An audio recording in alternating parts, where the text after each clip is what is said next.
Hey everybody, I wanted to share with you a lesson that I resonated with very deeply when I heard it. And it's from a former death row inmate by the name of Anthony Ray Hinton. You may or may not be aware of him, but chances are you've heard of him. And his story was made popular through the movie and book Just Mercy about attorney Brian Stevenson. But Anthony Ray Hinton has his own book called The Sun Does Shine, How I Found Life and Freedom on Death Row. I highly recommend the book. It's an incredible story of hope and life in the middle of something that should have crushed him, would have crushed him, if not for hope. In that book, there's a turning point after he is falsely accused of murder, unjustly put on death row, and with nothing ahead of him other than his own murder at the hands of the state.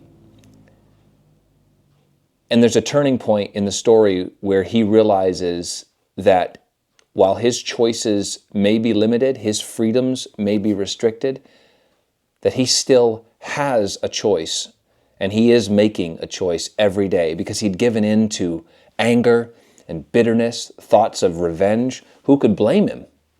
I can't even begin to understand what someone in that position would be feeling like. But as I'm reading this story, as I'm listening to this story, and I'm hearing him walk through those emotions, man, I'm just drawn into it. And here's what he said. Despair, bitterness, anger, those are choices. Hope, faith, love, those are choices. And no one can ever take those away from you. Those are always choices that you and I can make.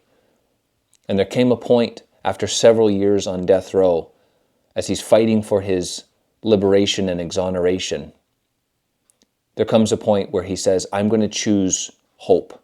I'm going to choose love. I'm going to choose faith. It's not about being able to see a path to victory. It might be incredibly dark around you. I've said this before, and this is why I resonated with it. Hope is not an antidote for the darkness. It's a response to it. When Anthony Ray Hinton chose to hope, chose to have faith, and chose to love, his life changed even though his circumstances didn't. And he became a force for good on death row long before he was ever exonerated and long before he ever thought that he would be. It's not getting the desire of your heart that will bring you hope. It's choosing to hope in the dark.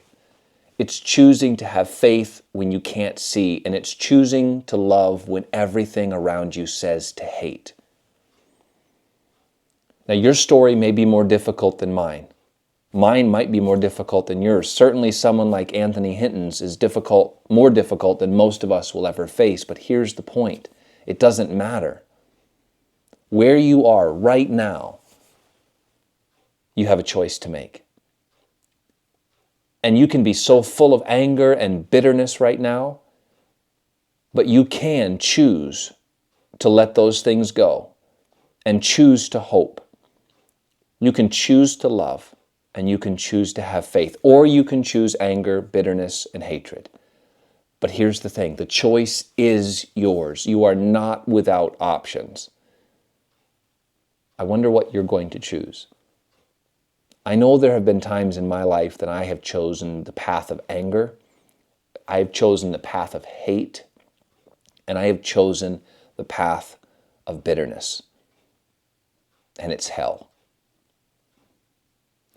But I know in my own context, I can verify what Anthony Hinton said.